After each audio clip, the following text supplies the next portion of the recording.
오늘 누가복음 강해 기품에 관한 교리 계속해서 공부하시겠습니다. 자, 누가복음 8장 31절 한 절 보시겠습니다. 누가복음 8장 31절 한 절입니다.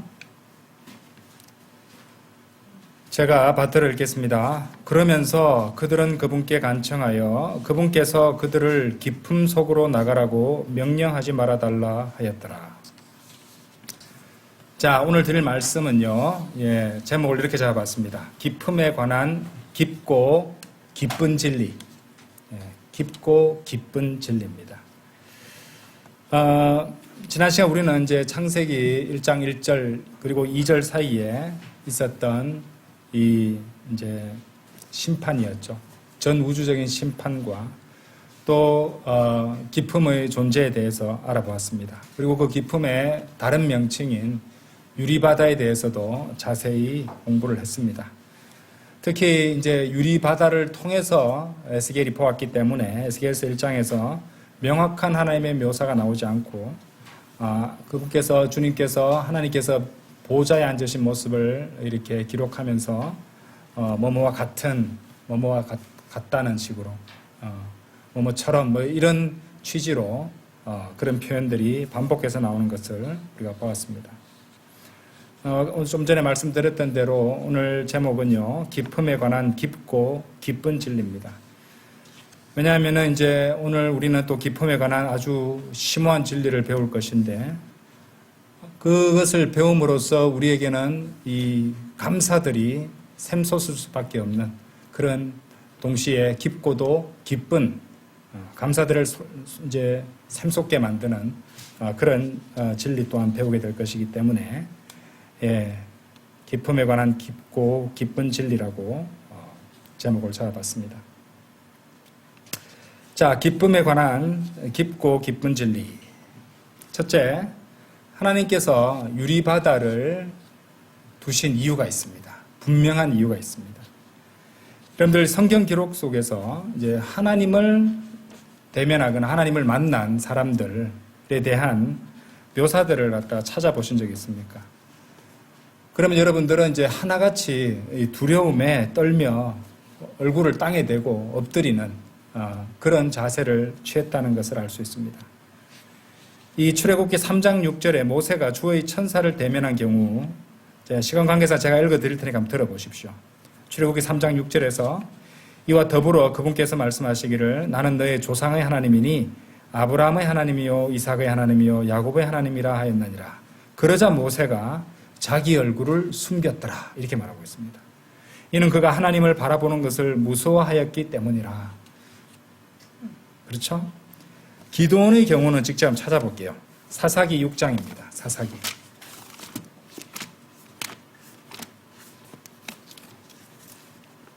사사기 6장 22절에 보시면요. 자, 기드온이 주의 천사를 이렇게 보았을 때 이제 주의 천사였음을 알아차렸으니 이렇게 말하고 있죠. 기드온이 그가 주의 천사였음을 알아차렸으니 기드온이 말씀드리기를 슬프도소이다. 오 주 하나님이여, 이는 제가 주의 천사를 얼굴과 얼굴을 마주하여 보았기 때문이니이다 하였더라. 이 기드온은 주의 천사를 대면했을 때 슬픔이 앞섰어요. 왜냐하면 두려움이 앞섰겠죠. 두려운 마음에 슬프도소이다. 왜냐하면 자신이 이 하나님을 대면했으므로 죽을 것이라는 것을 생각했기 때문이겠죠. 그래서 이는 제가 주의 천사를 얼굴과 얼굴을 마주하여 보았기 때문이니이다 하였더라. 이렇게 말씀하신다는 것이죠. 자, 사사기 13장 22절에서는요. 마노아가 이렇게 말해요. 그리하여 마노아가 그의 아내에게 말하기를 우리가 하나님을 보았으니 우리는 반드시 죽으리라 하였더라. 자, 하나님을 보았으니 반드시 죽을 것이라고 마노아가 그런 말을 했습니다. 자, 여기 주의 천사가 나오시는데요. 이 주의 천사는 참고로 예수 그리스도께서 성육신 하시기 전에, 그러니까 하나님께서 그분의 창조물들과 교류하시기 위해서 그런 모습으로 나타나셨던 것이에요. 그냥 나타나시면 다 죽어버리기 때문에 창조물들과 교류하시기 위해서 일부러 취하신 형태라고 보시면 되죠. 그런데 자, 이런 주의 천사가 어떤 모습이었을까라고 추측할 수 있는 말씀이 있어요. 사도행전 27장 한번 열어보세요. 참고로 이 사항은 보고 가도록 하겠습니다. 사도행전 27장 23절.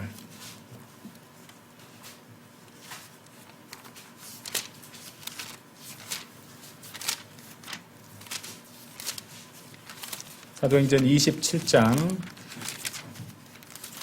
23절에 보시면, 자, 이는 제가 속해 있고 제가 섬기는 하나님의 천사가 이 밤에 제 곁에 서서 말씀하시기를, 바울아 두려워하지 말라. 너는 반드시 카이사르 앞으로 인도되어야 하느니라.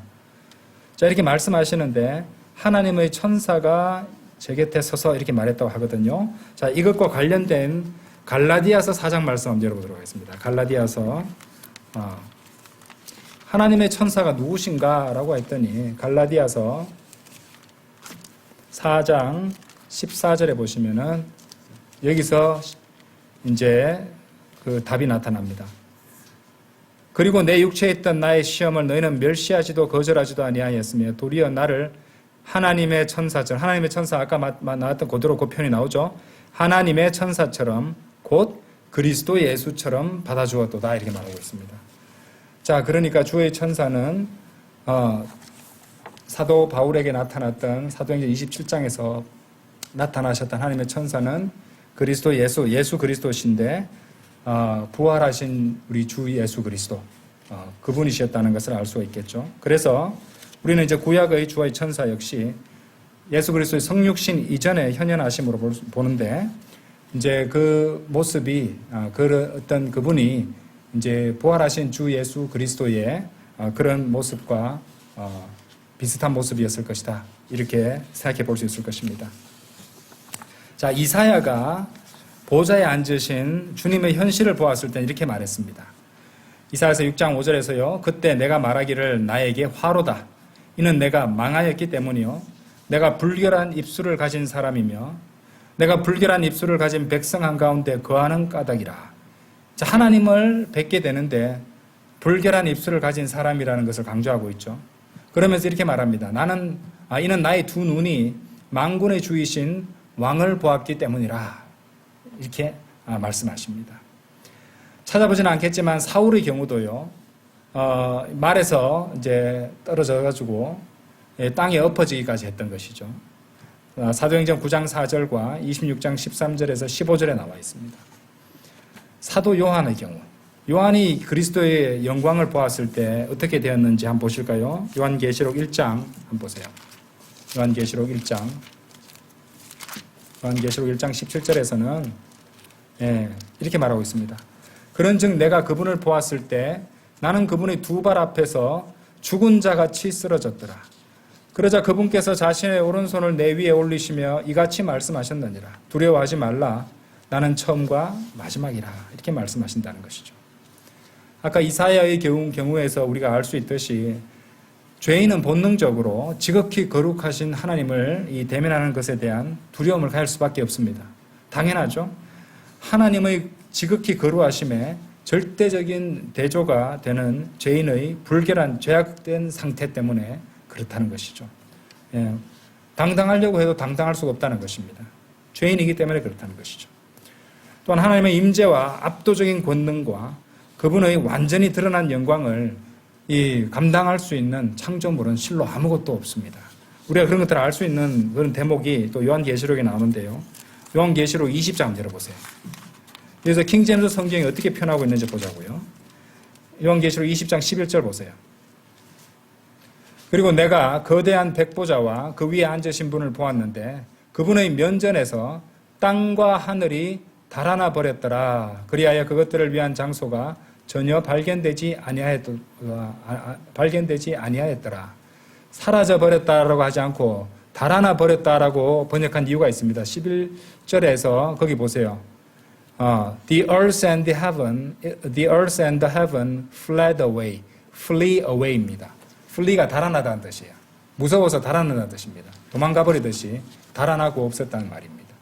킹제임스 성경은 그처럼 백보자 심판석에 앉으신 하나님 앞에 하나님께서 앉으시고 그것을 견딜 수 없는 이 피조물들, 창조물들이 사라져버리고 도망가버린 상태를 묘사하고 있다는 것이죠. 실제로 출애굽기 33장 20절을 보면요. 인간이 하나님을 보고 살 수 없다고 하나님께서 직접 말씀하십니다. 자, 이 대목도 열어보겠습니다. 출애굽기 33장 열어보세요. 출애굽기 33장 20절입니다. 33장 20절.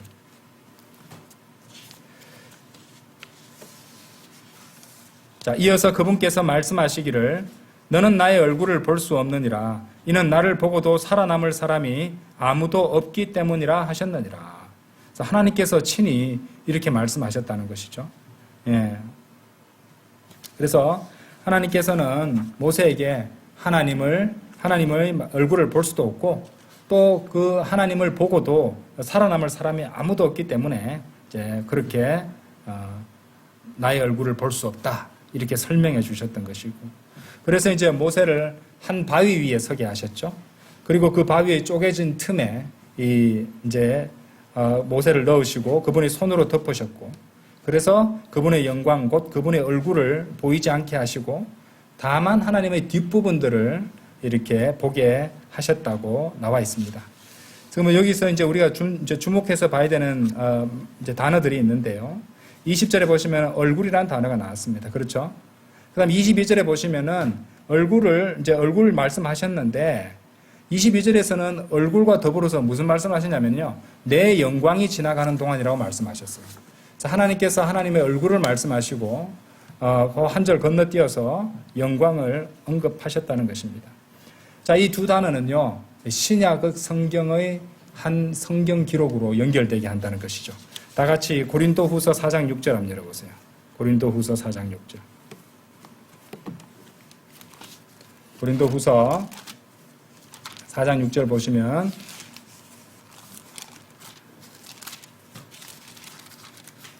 자, 이는 빛으로 하여금 어둠으로부터 나와 비추라고 명령하신 하나님께서 예수 그리스도의 뭐라고 말씀하세요? 얼굴에 있는 하나님의 뭐라고 말씀하세요? 영광을 아는 빛을 주시고자 우리의 마음속을 비추셨기 때문이라. 그래서 고린도후서 4장 6절 말씀은요. 출애굽기 33장 20절과 22절과 연결이 되어 있습니다. 하나님께서는 얼굴과 영광을 언급하셨는데 고린도후서 4장 6절에서 정확히 얼굴과 그것도 인접해서 말씀하세요. 예수 그리스도의 얼굴에 있는 하나님의 영광이라고 말씀하셨다는 것이죠. 그처럼 이 인간의 몸을 입고 오신 예수 그리스도께서 육신을 입고 오신 하나님이시잖아요. 그렇기 때문에 이 인간의 몸을 입고 오신 하나님이신 예수 그리스도의 얼굴은 우리가 볼 수 있는 하나님의 영광의 장소가 되신다는 말이죠. 그곳이 어디였습니까? 출애굽기 33장에서는 바위의 틈이었잖아요. 출애굽기 33장 22절에서는 바위의 틈이라고 나오거든요. 그 쪼개지고 갈라진 바위의 틈이 바로 이제 하나님의 영광이 지나가는 동안 죽지 않고 보호해 줄 수 있는 그곳이었단 말이에요. 그런데 사실 우리가 예수 그리스도를 반석이라고 보았을 때 갈라진 쪼개진 바위는 바로 십자가에 달리신 또 예수 그리스도를 예표하고 있다는 것입니다. 성경 참으로 놀랍지 않습니까, 여러분들? 예.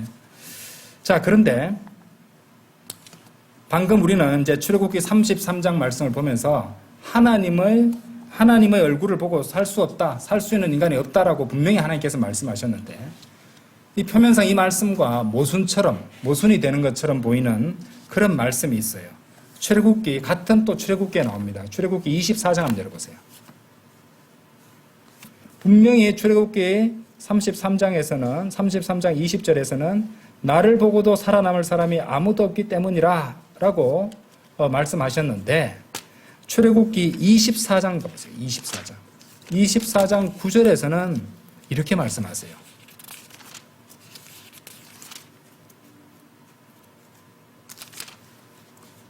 24장 9절에서는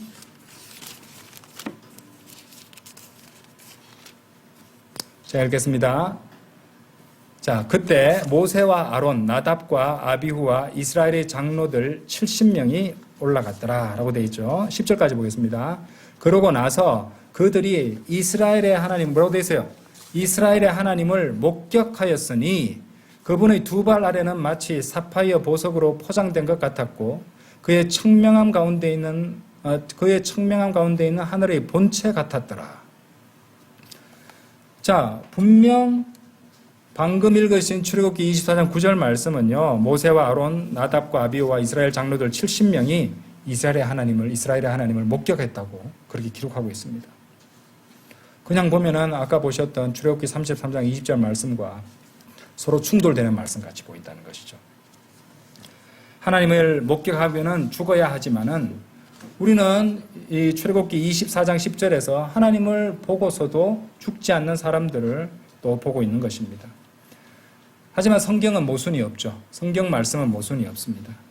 10절 말씀을 이제 자세히 읽어보면은, 어째서 그들이 하나님을 목격하고도 살아남을 수 있었는지가 보여지고 있단 말이죠. 10절 하반절에서 뭐라고 말씀하세요? 10절 하반절 다시 보시겠습니다. 그분의 두 발 아래는 마치 사파이어 보석으로 포장된 것 같았고, 이 부분을 잘 보세요. 사파이어 보석으로 포장된 것 같았고 그의 청명함 가운데 있는 하늘의 본체 같았더라라고 말씀하셨죠? 여러분들 이 말씀이 무엇을 가리키는지 아세요? 여러분들이 이 사파이어라는 킹제임스 성경의 단어를 키워드로 삼아서 성경을 검색해 보시면은 여러분이 그 답을 찾을 수 있습니다. 자, 에스겔서 1장 26절 열어보세요. 에스겔서 1장 26절.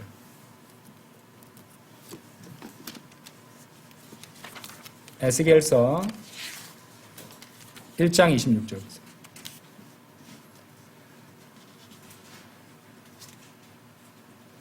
자, 이 그룹이 나오잖아요. 1장 26절에서 그리고 그들의 머리들 위에 있던 궁창 위에 보좌 같은 모습이 있었으니 뭐라고 말씀하세요? 뭐라고요? 사파이어 광석의 모양과 같았더라. 그리고 그 보좌 같은 모습 위에는 그것 위로 사람의 모양을 닮은 형체가 있었더라 라고 말씀하십니다. 그렇죠? 에스겔서 10장도 가보세요. 에스겔서 10장. 왜 성령님께서 사파이어를 반복해서 말씀하셨을까? 10장. 10장 1절. 그때 내가 보았더니 보라 그룹들의 머리 위에 있던 궁창 속에 흡사. 뭐라고요? 사파이어 광석 같은 것이 그들 위로 나타났는데 마치 보좌와 같은이 또 나왔죠? 모습의 모양 같았더라 라고 말씀하십니다. 여기도 사파이어 광석이 나오고 있어요. 그러니까 지난 시간에 확인했듯이 이 사파이어 광석이라고 말씀하시는 부분이 뭐예요? 유리바다입니다. 유리바다였던 것이에요. 그죠? 에스겔이 보좌에 앉으신 하나님을 묘사할 때 같은 표현을 쓴 이유가 유리바다를 통해서 하나님을 보았기 때문에 그렇게 묘사할 수밖에 없었다고 설명드렸죠. 그리고 우리가 출애굽기 24장에서 모세와 아론과 나답과 아비후 그리고 70명의 이 장로들이 하나님의 모습을 목격하였음에도 불구하고 죽지 않았던 이유가 여기에 있다는 것입니다. 아시겠죠? 사파이어 보석 또는 사파이어 광석의 청명함은 바로 유리바다를 언급하는 것이었다는 것이죠. 그러니까 그들은 직접 하나님을 대면한 것이 아니라 에스겔처럼 유리바다를 통해서 하나님을 보았던 것이죠. 하나님을 목격했던 것입니다.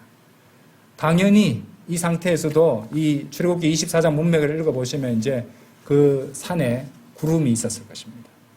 그렇죠? 예, 구름과 관련해서 또 말씀드렸죠, 지난 시간에. 자, 그래서 우리는 이제 여기서 귀한 진리를 발견하게 됩니다. 인간이 그냥 하나님을 볼 수가 없습니다. 인간이 하나님을 직접 대면하면 죽을 수밖에 없습니다. 살 수 있는 인간이 아무도 없습니다. 그렇기 때문에 하나님께서는 구약 때 주의 천사의 모습을 취하시거나 또는 유리바다를 통해서 보게 하셨던 것이죠. 그렇죠?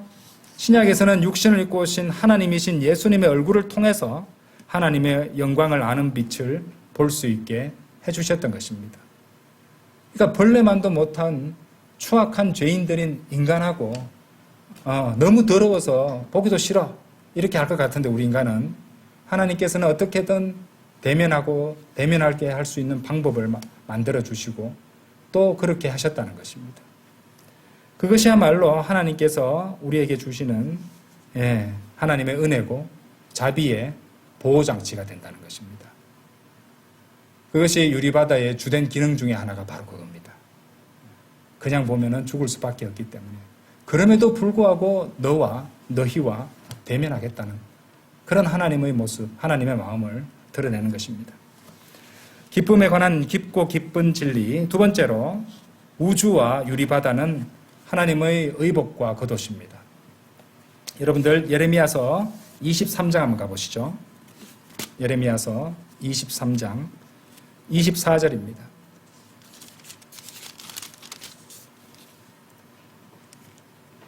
어느 누가 비밀스러운 장소들 안에 자신을 숨겨서 내가 그를 보지 못하게 할 수 있느냐. 주가 말하노라. 그 다음 말씀 잡으세요. 내가 하늘과 땅을 가득 채우지 아니하냐. 주가 말하노라. 여러분 이 말씀 믿으십니까? 하나님께서 하늘과 땅을 이제 하늘들과 땅을 다 채우시는 분이 바로 하나님이십니다. 하나님께서는 그처럼 모든 것을 가득 채운다고 말씀하셨어요.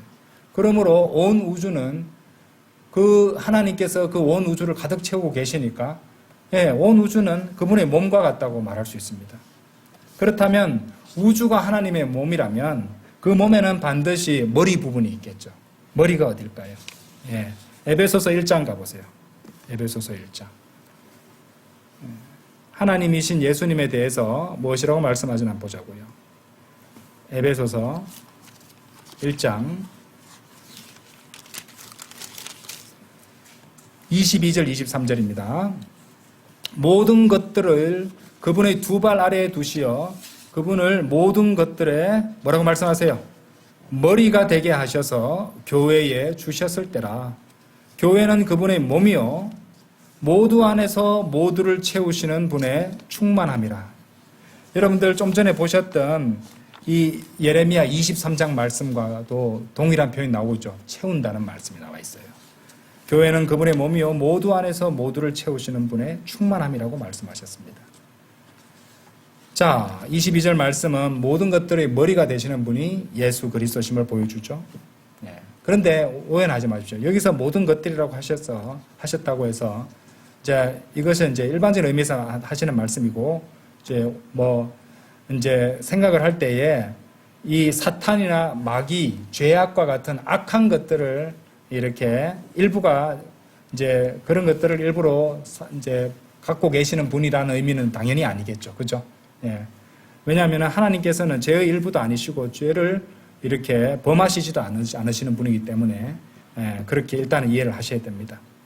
어쨌든 이 모든 것, 그 모든 만물에 대한 통치가 이제 주님께서 재림하시면 이루어지게 될 것입니다. 예수 그리스도께서 이제 진정한 왕으로서 오셔서 온 우주를 장악하시고 모든 죄와 또 모든 악을 또 죄인들과 그 모든 것들을 불의 호수에 다 던져버리실 때 더더욱 문자적으로 이루어지게 될 것입니다. 그런데 이제 여기 23절에서는 이제 교회는 그분의 몸이요라고 말씀하시잖아요. 그분의 몸된 교회를 말하는 것이죠. 지역교회라든지 건물을 말하는 것이 아니죠. 그러니까 이제 하나님이신 예수 그리스도 그분의 몸이 실제로 모든 것을 충만하게 채운다는 것이니까 그 우주 만물이 주님의 몸이 된다는 것이고 사실 그 몸을 구성하는 게 또 누굽니까? 바로 우리입니다. 그렇죠? 장차 우리가 받게 될 영광이 얼마나 큰지 한번 묵상해 보시면은 상상이 안 되실 것이에요. 그 모든 것들을 채우시는데 그 모든 것들이 또 우리가 그분의 몸이기 때문에 우리도 그 모든 것들을 충만하게 채우게 된다는 것이고 또 그 우주 만물이 주님의 뜻 안에서 우리 모두에게 주어져 있다는 것을 의미하기도 한다는 것입니다. 어쨌든 그처럼 온 우주의 모든 것을 하나님의 몸이 가득 채우고 있다 이렇게 말할 수 있잖아요. 그렇다면 깊음 곧 유리바다를 포함한 우주가 하나님의 의복이고 겉옷이 된다는 것을 우리는 알 수 있습니다. 제가 의복과 겉옷이라는 단어를 지속적으로 쓰는 이유가 있습니다. 다 같이 히브리서 1장 한번 열어보세요. 자, 잘 보세요. 우리가 보는 성경이 얼마나 주의 깊게 킹제임스 성경의 단어를 살려서 번역했는지 그 증가가 나타나는 대목인데요. 이 표준 킹제임스 성경 말입니다. 히브리서 1장 10절 보세요. 10절 11절 보겠습니다. 오 주여 당신께서 태초에 땅의 기초를 놓으셨나이다. 그리고 하늘들은 당신의 두 손의 작품들이니이다. 11절 그것들은 멸망할 것이나 당신께서는 존속하시나이다. 그리고 그것들은 의복이 그러하듯이 낡아지리이다. 자, 그것들은 멸망하지만 당신께서는 존속하시는 것이에요. 그러면서 의복이 그러하듯이 다 낡아버린다는 것입니다. 그럼 하나님께서 창조하신 그 모든 것들은 다 낡아버린다는 거니까 그건 의복과도 같다는 말씀을 하고 계신 거잖아요. 그렇죠? 12절 보세요. 당신께서 겉옷같이 그것들을 접어버리시리니 그것들이 변화되리이다. 그러나 당신께서는 그 옷을 입으시는 당신께서는 변함이 없단 말이죠. 동일하시며 당신의 연수들은 끊어지지 않으리이다. 위대한 말씀입니다. 그렇죠? 여기 있는 두 단어를 갖다 우리 자세히 보자고요. 의복이라는 단어, 킹제임스 성경의 영어 단어를 뭐라고 되어 있냐면요. 11절에 garment라고 되어 있죠. garment가 의복으로 번역이 됐습니다. 자, 12절에서는 뭐가 나오고 있습니까? 겉옷이란 말이 나오죠. vesture가 그 겉옷으로 나와 있습니다. 자, 그래서 이 두 단어를 garment와 vesture를 갖다가 기억해 주시고 한 구절을 더 보도록 하겠습니다. 이 단어가요, 왜 이걸 기억했냐면요. 이 단어가 영어 킹제임스 성경의 단어가 마태복음 27장에 그대로 등장합니다. 마태복음 27장.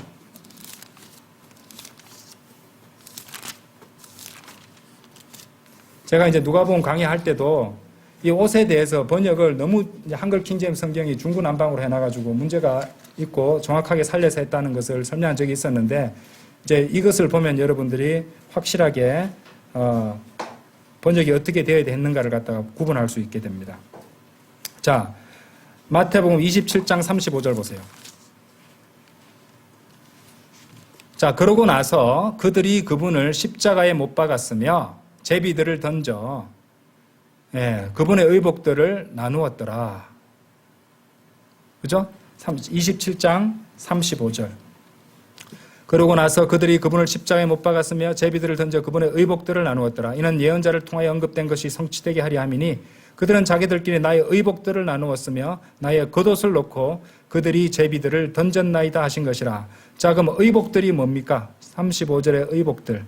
여기 garment라고 되어 있죠? 영어를 보시면은. 그리고 겉옷을 놓고 제비들을 던졌나이다 할 때 겉옷에 해당하는 단어가 vesture입니다. vesture. 겉옷, 의복과 겉옷을 정확하게 살려서 번역을 하니까 이 히브리서 1장 10절과 연결이 된다는 것입니다. 그렇죠? 그러니까 예수 그리스도께서 옷을 이제 강제로 벗김을 당하시고 벌거벗겨지신 채로 십자가에 달리셨잖아요.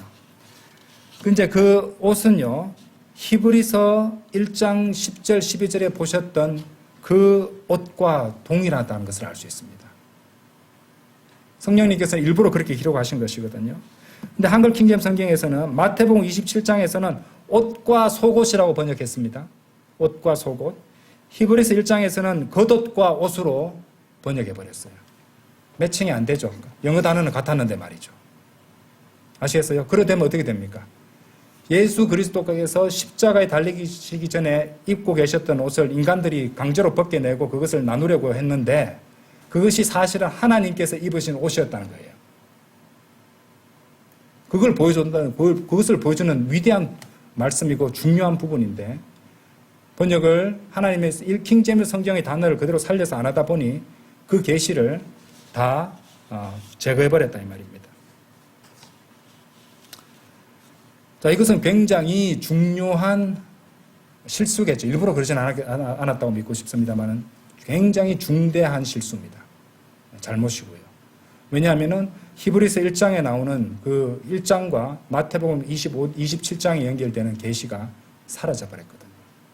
분명 이 의복과 garment 그리고 겉옷, vesture 이 단어를 일관되게 번역했어야만 했습니다. 그리고 그 일관되게 번역된 성경으로 볼 때 마태복음 27장과 히브리서 1장 10절, 11절은 서로 연결이 된다는 것을 알 수가 있다는 것이죠.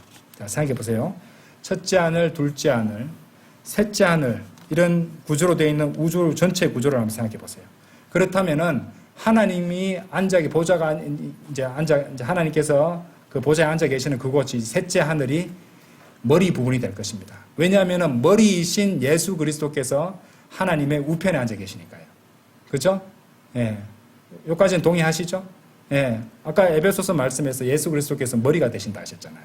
그럼 하나님이 앉아 계시는 우주 전체의 구조를 봤을 때 하나님의 보좌가 있는 그 셋째 하늘이 하나님의 머리가 됩니다. 그러면은 나머지 부분들이 하나님의 몸이 되잖아요. 그렇다면 우주라는 것은 어떤 모양이냐면요. 여러분들 군대 가신 분들은, 이제 군대를 나오신 분들은 아시겠지만 판초우위라는 게 있습니다. 판초우위는요, 머리만 속 나오고 나머지는 이렇게 몸 전체를 덮는 것이에요. 그럼 우주는 바로 그런 판초우위, 그리고 머리가 쏙 나와 있는 판초우위와 같은 모습으로 하나님께서는 그렇게 우주를 또 유리바다 깊음을 그렇게 입고 계신다는 것입니다. 그래서 지금 우리가 주님의 얼굴을 보려면은 주님의 얼굴 부분은 머리 부분이니까 예수 그리스도께서 하나님 우편에 앉아 계시는 그 셋째 하늘, 하나님의 보좌에 있는 부분이니까 그것을 이제 주님의 얼굴을 보려면은 유리바다를 통해서 볼 수밖에 없습니다. 그렇죠? 가리고 있으니까요. 하나님께서 죄에 있는 인간이 하나님의 거룩하고 완전히 드러난 그 영광스러운 모습을 직접 보게 되면 죽어버리기 때문에 하나님께서는 우주라는 그 크기를 가늠할 수 없는 엄청난 옷과 유리바다라는 강력한 덮개를 통해서 자신을 가려오셨던 것이에요. 우주가, 여러분들 과학자들은 엄청나게 크다고, 우리 상상을 초월할 정도로 크다고 하잖아요.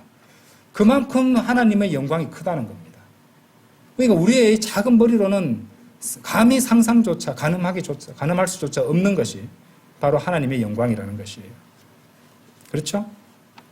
자, 그런데 하나님께서 말입니다. 육신을 입고 이 땅에 오셨을 때 하나님께서 십자가에 달리셨어요. 그런데 그 전에 의복과 겉옷이 벗겨지고요. 그것이 강탈당했고 인간들이 제비뽑기를 통해서 그것을 나눠 먹고 있었단 말이죠. 27장 35절 마태복음 아까 말씀하셨죠? 지금 그런 시도를 하고 있는 인간들 보십니까?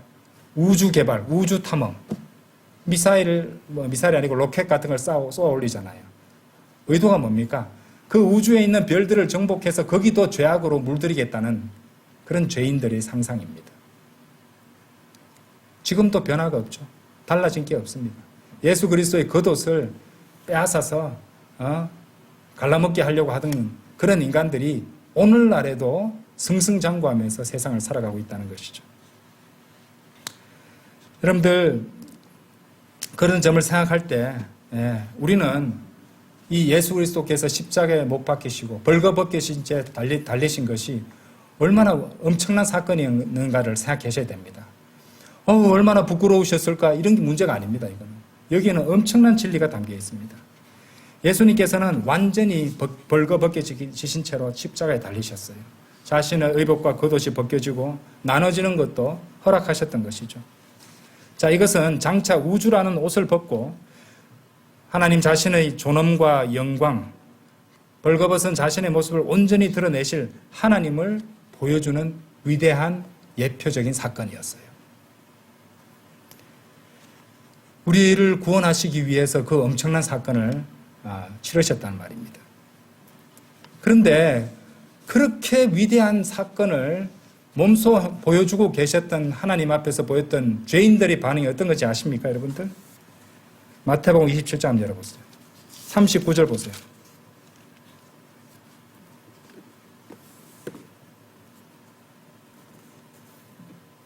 천하 만물을 지으시고 온 우주를 창조하신 하나님께서 자신의 옷을 다 벗으시고 벌거벗기신 채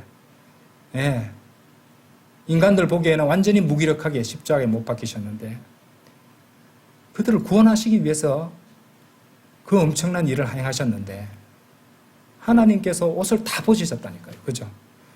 그런데 이 죄인들이 어떤 반응을 보였느냐. 이 39절 보세요. 그리고 지나가던 자들이 자신들의 머리를 내저으면서 그분을 욕하며 말하기를 성전을 파괴하고 3일 만에 그것을 짓는 너는 너 자신을 구원하라. 만일 네가 하나님의 아들이라면 십자가에서 내려오라 하였더라. 수석 제사장들 역시 서기관들과 장로들과 함께 그분을 이와 같이 조롱하며 말하였더라.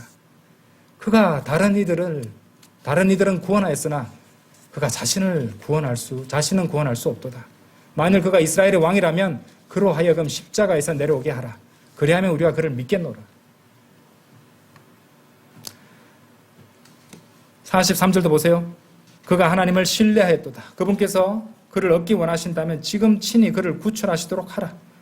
이는 그가 말하기를 내가 하나님의 아들이라 하였기 때문이라.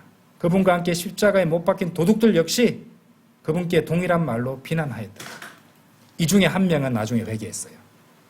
그래서 구원받았죠? 자, 한번 보세요. 예수 그리스도께서 온 우주를 상징하는 그분 자신의 그 의복과 겉옷이 벗겨지도록 허락하시고 거룩하신 그분의 벌거벗겨지신 그 온 몸을 온전하게 드러내셨다는 말입니다. 죄 있는 인간이 하나님의 거룩한 모습을 직접 보면 죽어버리기 때문에 하나님께서는 평소에 방대하고 거대한 우주라는 옷과 유리바다라는 덮개로 자신을 가려오셨지만 십자가에서 인간의 몸으로 그 모든 영광과 존엄을 벗어 던지고 자신을 완전히 드러내셨다는 것이죠. 여러분과 저를 구원하시기 위해서 말입니다. 그리고 이 세상에 아직 구원받지 못한 죄인들을 구원하시기 위해서 말이죠. 그런데 그런 하나님의 벌거벗겨짐 앞에서 인간들은 머리를 땅에 붙이고 두려워하며 경배하고 그렇게 해도 모자랄 판인데 오히려 주님을 조롱하면서 머리를 내저었던 것입니다. 생각해 보세요. 그들은 영광스러운 하나님의 완전한 벗겨지심을 예표하는 엄청난 사건 앞에서 창조주 하나님을 조롱하고 있었던 것이에요. 신성 모독하고 있었다는 것이고 가증하게 행하고 있었다는 것입니다. 자신들을 구원해 주시기 위해서 그 벌거벗겨진 채로 십자가에서 매달리신 온 세상의 구원자이신 하나님 앞에서 말입니다. 이 자들이 나중에 구원받지 못하고 죽었다면 이 백보자 심판석에서 그 영광이 온전히 드러난 하나님을 만나게 될 터인데 그들이 느끼게 될 공포심이 얼마나 클지 한번 생각해 보십시오. 끔찍합니다, 여러분들. 자, 기쁨에 관한 깊고 기쁜 진리 마지막 세 번째로 장차 사라지게 될 기쁨입니다. 기쁨은 장차 사라집니다, 여러분. 요한계시록 20장 11절 다시 보실게요. 요한계시록 20장 11절. 아까 보셨던 말씀이죠. 그리고 내가 거대한 백보자와 그 위에 앉으신 분을 보았는데 그분의 면전에서 땅과 하늘이 달아나 버렸더라. 그리하여 그것들을 위한 장소가 전혀 발견되지 아니하였더라. 하나님의 임재가 완전히 드러나게 될 거대한 백보자 심판석에서 하나님의 몸을 덮고 있던 땅과 하늘이 그분의 온전한 이 거룩한 모습을 도저히 견딜 수가 없어서 달아나 버렸다고 말씀하시죠. 이때는요, 또 하나님을 이렇게 직접 보면은 죽어버리기 때문에 그 앞에서 가리고 있었던 덮개 역할을 했던 이 유리바다도 다 걷어내버리십니다. 완전히 그분의 영광을 다 드러내시는 것을 의미하기도 한다는 것이죠. 실제로 요한계시록 21장 1절 보세요. 이렇게 말씀하세요. 그리고 내가 새 하늘과 새 땅을 보았더라. 이는 처음 하늘과 처음 땅이 사라져버렸고, 자, 그 다음 뭐가 나와요? 바다도 더 이상 있지 아니하였기 때문이라. 이 바다가 바로 유리바다입니다. 기쁨이 사라져버린다는 뜻입니다. 기쁨이 사라져버린다는 뜻이죠. 놀랍지 않습니까, 여러분들? 정확히 우리와 하나님 사이를 가로막고 있던 유리바다가 더 이상 존재하지 않는다는 것을 의미합니다. 유리바다가 사라져버렸다는 것은요, 더 이상 유리바다를 통해서 주님을 바라보지 않아도 된다는 것을 의미합니다. 그런데 여러분들 놀랍게도 이 요한계시록 21장 1절 말씀과 고린도전서 13장 12절의 말씀을 서로 연결해 주시는 그 대목이 바로 유리바다가 사라져버리는 대목입니다. 자, 우리가 계시록 21장 1절을 보셨죠? 자, 고린도전서 13장 12절 말씀을 열어보세요. 고린도전서 13장 12절 말씀 보세요. 잘 보세요. 이는 지금 우리가 뭐를 통해 봅니까? 뭐를 통해서 보나요? 유리죠. 유리를 통하여 희미하게 보기 때문이라 에스겔도 그렇게 봤어요. 그러나 그때는 뭐라고 말씀하세요? 얼굴과 얼굴을 마주할 것이라. 지금은 내가 부분적으로 아느니라. 그러나 그때는 바로 나 또한 알려진 것 같이 내가 알리라 라고 말씀하십니다. 그렇죠? 얼굴과 얼굴을 마주한다고 말씀하셨어요. 여러분들 사사기 6장 22절 말씀 기억하나요? 여기 손 끼워놓고 사사기 6장 22절 한번 말씀 보세요. 다시 한번 보세요. 아까 보셨던 말씀. 사사기 6장 22절에서 기드온은요 이렇게 말했어요. 슬퍼도소이다 오 주 하나님이여 이는 제가 주의 천사를 뭐라고 말해요? 얼굴과 얼굴을 마주하여 보았기 때문이니이다. 기드온은 구약 성도잖아요. 구원받은 성도가 아닙니다. 그래서 기드온은 주의 천사를 하나님을 봤다고 생각하니까 얼굴과 얼굴을 마주하여 보았다고 생각하니까 죽을까 하여 슬프게 생각했다는 것이죠. 근데 우리는 슬퍼하지 않습니다. 그렇죠? 예. 유리라는 단어는 유리바다를 의미하는데 유리바다가 이제 그날이 되면은 사라져 버리잖아요. 그래 되면은 유리바다 거치고 주님과 같은 부활된 그 주님의 부활하신 몸과 같은 그런 몸을 입고서 예, 하나님을 얼굴과 얼굴로 대면하게 될 것입니다. 주님 덕분에 그렇게 할 수 있다는 것이죠. 기도는 그렇게 할 수 없었던 것입니다. 슬퍼할 수밖에 없었어요. 그 말은 뭐예요? 우리는 기뻐할 수밖에 없다는 것입니다. 기뻐할 수밖에 없어요. 그때는. 그죠? 주님, 우리 휴거되고 나서, 그죠? 주님과 같은 부활한 몸을 입고서 이제 주님과 얼굴로 대면하게 된다는 것입니다. 얼마나 기쁜 날이 되겠습니까, 여러분들? 얼마나 기쁜 날이 될까요? 사실 지금은 상상조차 할 수 없습니다, 여러분들. 우리 몸이 부활한 몸이 아니잖아요. 그래서 이 몸 안에서 있는 동안은 우리가 몸을 완전히 죽이고 온전히 성령 충만한 가운데서 성령님께서 주시는 계시가 아니고서는 그것을 가늠조차 할 수 없을 것입니다. 그리고 우리가 육신적인 생각으로는 전혀 이해할 수 없는 것이 바로 그런 것이죠. 자, 그러므로 이 기쁨, 이 유리바다에 대한 교리는 참으로 깊고 기쁜 교리가 될 수밖에 없습니다. 여러분들 마지막으로 한 가지만 더 말씀을 드리겠습니다. 여러분들 12절 말씀, 고린도전서 13장 12절 말씀은요, 예, 제가 유리바다로 이제 해석을 해서 말씀을 드렸습니다. 가능합니다. 유리라는 공통점을 갖고 있기 때문에 제가 이때까지 쭉 보여드렸던 말씀을 통해서 반드시 가능한 그런 해석입니다. 근데 유리는요, 또한 다른 것을 의미할 수 있습니다. 이 유리는요, 동시에 우리 스스로를 비춰볼 수 있는 유리 거울을 상징할 수도 있습니다. 12절에서 유리가 거울을 상징한다면요, 유리 거울은 결국 무엇입니까? 하나님의 말씀을 상징하는 것입니다. 자, 야고보서 1장 23절 한번 열어보십시오. 야고보서 1장 23절.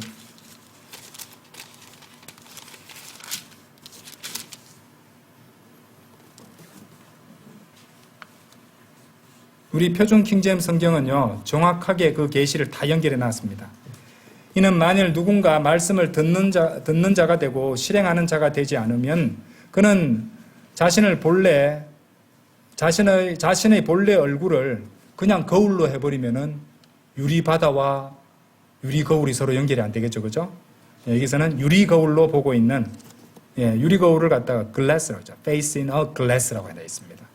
그래서 유리거울로 보고 있는 사람과 같기 때문이라고 그 계시를 정확하게 연결해서 번역을 해놨습니다, 여러분들. 보이죠? 자, 이 유리를 통하여 보는 것은, 희미하게 보는 것은 하나님의 말씀을 통하여 지금은 모든 것을 알지 못하기 때문에 희미하게 본다는 것을 의미할 수도 있습니다. 성경을 모두 아는 사람은 없죠. 그렇기 때문에 우리는 죽을 때까지 공부해도 부족할 것이고 성령님의 이 계시와 인도하심 없이는 깨달을 수가 없는 게 하나님의 말씀입니다. 그래서 유리를 통하여 희미하게 보는 것은 성경을 통해서 부분적으로 알게 되는 것이죠. 자, 그래서 우리는 어떻게 해야 됩니까? 기품, 곧 유리바다가 사라지고 우리 주님, 우리 주 예수 그리스도의 얼굴과 얼굴로 우리가 마주할 때까지, 그때까지 우리가 간절히 보고 또 보고 있어야 할 것은 바로 주님께서 우리에게 주신 유리거울, 곧 말씀입니다. 말씀을 통해서 계속 우리는 주님을 바라보고 있어야 되고 말씀을 통해서 우리 자신을 그 말씀에 비춰보고 있어야 됩니다. 그렇죠? 주님께서 오시면 우리는 주님과 같은 몸을 입게 되잖아요. 그러면 주님이 아는 것과 같이 모든 것들을 알 수 있게 될 것입니다. 우리 뇌도 주님의 뇌와 같은 뇌가 될 것이니까요. 하지만 지금은 그렇지 않습니다. 지금은 어리석고 우둔할 때가 너무도 많죠. 하지만 그때는 모든 것을 알고 이해하게 될 것입니다. 그러므로 우리는 주님 오실 때까지 유리바다 거쳐버리고 주님을 얼굴과 얼굴로 대면할 그날까지 지금 이 지상에서는 이 유리거울, 성경 말씀, 하나님의 말씀을 부단히 바라보며 우리 자신을 단장하고 또 이 성경 말씀을 통해서 우리가 볼 수 있는 한 최선을 다해서 주님의 얼굴을 바라보고 있어야겠습니다. 그처럼 깊음 곧 유리바다의 진리는 이렇게 깊고도 깊은 것입니다. 다 같이 기도드리겠습니다.